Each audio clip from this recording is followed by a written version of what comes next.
Day 23. I'll be talking about Prophet Jeremiah. His name means the Lord will restore. An interesting fact is the book of Jeremiah is the longest book in the Bible and includes some biographical details. His life was filled with sadness, tragedy. He was called by God to be a prophet at a young age, just like Samuel, but tried to avoid the call, finding excuses, saying, oh, he's not a good speaker. But God assures him that he only needs to proclaim what God tells him to say. And he becomes a prophet during the time of the Babylonian conquest. He called for repentance and reform among the Israelites, but to no avail, and thus he proclaims God's judgment of their destruction, that is, the destruction of Judah, the city of Jerusalem, and the temple.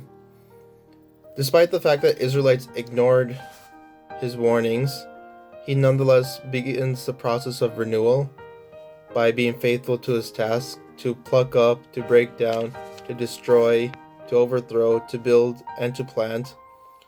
Although the Israelites didn't change, he prayed for them and suffered for them. And as Jerusalem was being conquered, he assured God's people of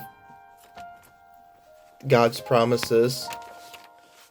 Jeremiah, when you look closely, does resemble a lot like Jesus Christ, who also suffered for his people.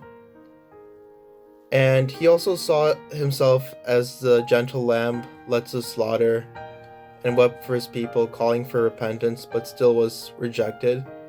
Jesus, as you may have noticed in the Gospels, weeps for Jerusalem, calling for repentance, but as the story goes, the Jews ultimately reject Jesus, demanding his crucifixion.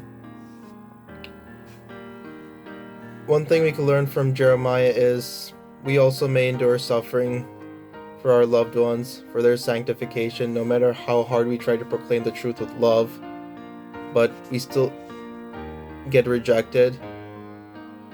But we should remember that God's promise of salvation prevails nonetheless, and this we should keep in mind as we continue on the journey of Lent. May God bless all of you.